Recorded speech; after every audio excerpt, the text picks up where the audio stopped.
Tonight on Ukraine Today, worrying words from the US Secretary of State. Could America actually leave Ukraine behind? The coalition of the willing. What did Ukraine, France, Germany, the UK and the US agree on in Paris? Tense anticipation. Is Putin really planning a massive eastern attack on Ukraine? A historic step. Ukraine and the US sign a memorandum on the minerals deal. May 9th, now a day of unity. Top EU diplomats will gather in Kiev to celebrate Europe Day. All that and more on Ukraine Today. Hi there, we are from Ukraine. My name is Volodymyr Robchun. Like, subscribe and let's begin. Over the past 24 hours, Ukraine's defense forces have eliminated 1,530 Russian invaders, 8 Russian tanks, 40 armored vehicles, 88 artillery systems, and dozens of other enemy targets. The fiercest battle down south. That's where Ukraine's forces pushed back a massive Russian assault and made them pay in blood and steel. In just a moment, we'll show you the footage from that front line. Meanwhile, Ukraine's military struck the same Russian brigade responsible for killing civilians in Sumy on Palm Sunday. Yes, the response has come. And you'll see that video too. But first, the big question. Is Putin really planning a massive eastern missile attack? Let's take a closer look. Last night, the Ukrainian armed forces consolidated their success and struck again at the location of the 112th Guards Brigade of the Russian Armed Forces in Shuya. This brigade was involved in the attack on Sumy on Palm Sunday, which claimed the lives of dozens of Ukrainians. Explosions were heard and a fire broke out on the territory of the military criminals unit on the night of Thursday. Preliminarily, it hit the hangars where Iskander missiles are stored. It's still burning a little bit. By the way, the attack on Sumy is not the only crime committed by these murderers of civilians in Ukraine. It should be noted that the 112th Guards Missile Brigade is not involved in other high-profile acts of international terrorism on our country's territory. In particular, it was the missile troops of this brigade that carried out the strike on the village of Groza in the Kharkiv region, resulting in the death of 59 local residents. And as it should be, every war criminal receives a fitting payment for their crimes. The occupiers paid the price both for Sumy and for Kharkiv. After this terrorist act, in January 2025, the main intelligence directorate of the Ministry of Defense of Ukraine stated that in Russia, as a result of an explosion, the battery commander of the division of the 112th Missile Brigade, Captain Konstantin Nagaika, was seriously injured, who, according to reports from the main intelligence directorate of the Ministry of Defense of Ukraine, was involved in this act of international terrorism. Ukrainian military reports that on April 16th, the Russians launched a large-scale assault on Ukrainian positions using a significant amount of armored vehicles and personnel in southern Ukraine. Aerial reconnaissance timely detected the enemy's movement, repelling the attack with drones and artillery.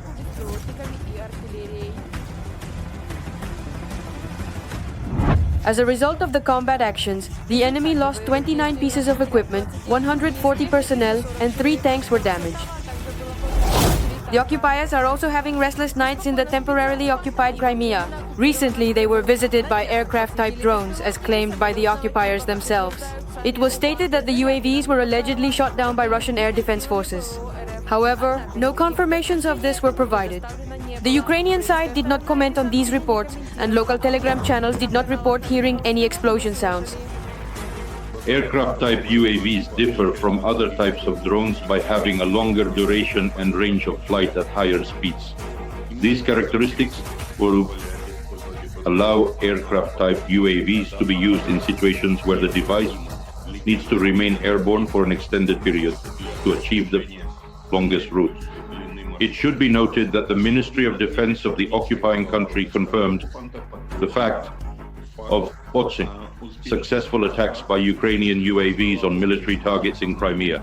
Since August 22nd of last year, the sounds of explosions have been heard almost daily in Crimea.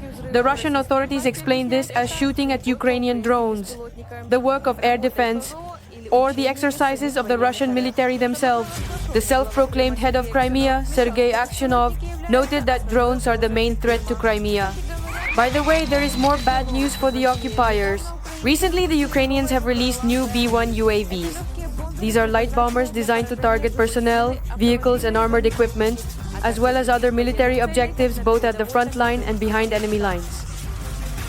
Angry like a caged beast, the occupiers may continue their harsh shelling of Ukraine on Easter, according to Lithuania's Foreign Minister Kęstutis Budrys. Such possibilities cannot be ruled out, especially since today the occupying country's army launched a missile strike on our territory using both Iskander-M and missiles from the S-300 anti-aircraft missile system, which has been upgraded to strike ground targets. And this is evidence that the Russian Federation will continue to use terror tactics against civilians. Terror and blackmail are the only things Putin is good at. After all, his army is losing on the battlefield. The Kremlin dictator understands this clearly and deliberately violates the rules and norms of warfare. According to analysts, the Russian Federation can continue fighting for about another year and a half. But how will they fight? By covering the ground with the bodies of recruits that the Kremlin gathers for its purposes during the spring draft. The latter seems to fit more with the realities of modern Russia. Ukraine is fighting for freedom. Support independent Ukrainian journalism so we can keep telling the truth about this war. Click the link in the description below and become our sponsor. Together to victory. Good to be with Ukraine's head of presidential office, Andriy Yermak, and Minister of Defense, Rustem Umerov, in Paris. Very productive meetings at the Elysee Palace on effort to end the Ukraine-Russia war. That's what US Special Envoy for Ukraine Kit Kellogg posted on X. This is about the meetings in Paris that brought together Ukraine, the US, and countries in the so-called Coalition of the Willing. The goal? Ceasefire and real practical step toward peace. Here's what Andriy Yermak had to say, quote, "We agreed that a full and unconditional ceasefire should be the first step toward lasting peace in Ukraine, and we exchanged views on how to make it real," end quote. Every voice matters. Join our community, support independent journalism and help us bring you the truth from Ukraine. Become a member of Ukraine today. Join us now. To try to figure out very soon, and I'm talking days, not weeks, whether or not this is a war that can be ended. Those are the words of the US Secretary of State, Marco Rubio, who also attended at Paris talks. Rubio said the US is ready to help, but, and this is key, if there's no progress, America might move on to other important issues. We're not going to continue to fly all over the world and do meeting after meeting after meeting if no progress is being made. So if they're serious about peace, either side or both, we want to help. If it's not going to happen, then we're just going to move on. We're going to move on to other topics that are equally, if not more important in some ways, to the United States. Did you catch that? He said, either side or both, we want to help. Which means at least one side has to show the interest in ending the war. Well, Ukraine already did. So Mr. Rubio, condition met. What about the other side? Is Russia ready for a ceasefire? Let's hear it directly from them. How close are we to the ceasefire is a big question to me personally, because as I said, we had an attempt on a limited ceasefire on energy infrastructure, which was not observed by the Ukrainian side. So in these circumstances, to speak about ceasefire is simply unrealistic at this stage. Wait a second. Russia has been following an energy ceasefire by bombing Ukrainian power stations? Really? That must be how Mr. Nebenza imagines it. But he said something much more important. A ceasefire is impossible. There it is, clear as day. Ukraine wants peace. Russia says peace is impossible and keeps launching missiles at power plants. Your move, America. One good thing though, Donald Trump does not blame President Zelensky for this war. Because, as you know, Russia's a lot bigger. It's a bigger military force. And if you're smart, you don't go involved and get involved in wars that you can blame the man that was sitting in this seat Biden, he didn't know what the hell was going on, but I can guarantee you that, and everybody agrees to it, if I were president, that war would have never taken place. I'm not blaming him, but what I am saying is that I wouldn't say he's done the greatest job, okay? I'm not a big fan. I really am. I'm not a big fan. He said that during a meeting with Italy's Prime Minister Giorgia Meloni. Well, good to know. Meanwhile, a historic step. Ukraine and the US signed a memorandum to finalize the minerals deal. This is big, and it's just the beginning. Work is already underway to create an investment fund for Ukraine's recovery, and it could be the part of the final agreement.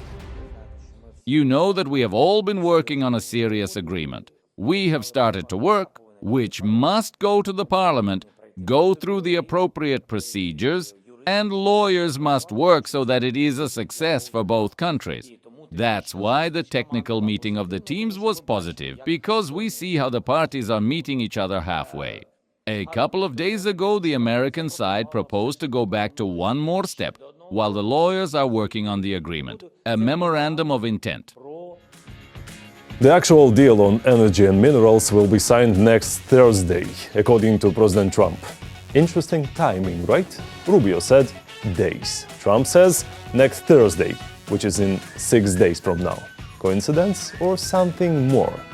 Tell us what you think in the comments below. May 9th, now a day of solidarity. Top EU diplomats will arrive in Kiev to mark Europe Day. That's according to Minister for Europe and Foreign Affairs of France, Jean-Noël Barrot. European foreign ministers to meet in Kiev on May 9th. I'll certainly be there, not forgetting that on May 9th we'll be celebrating another important moment in our history and in European history, and another success for French diplomacy. It will be the 75th anniversary of Robert Schumann's Declaration, which is celebrated throughout Europe every year on May 9th, since it was held at the Quai d'Orsay on May 9th, 1950, at a time when tensions were rising between France and Germany. When calls were being made for tariff rearmament and customs duties, Robert Schuman made the opposite choice by proposing the creation of the European Coal and Steel Community, which has enabled our continent to live in peace, security, and prosperity for almost 8 decades. And it's a milestone we'll be celebrating. And yes, on that very same day, Putin will hold his Victory Cult parade in Moscow. So, if you're planning to attend that event, you'll be rubbing shoulders with North Korea, Hamas, and Russia's finest war criminals. Have fun, mates! That's all for today. Thanks for staying with us. We read your comments and feel your support. Strength to our defenders. Glory to Ukraine. Like, subscribe, and we will see you soon.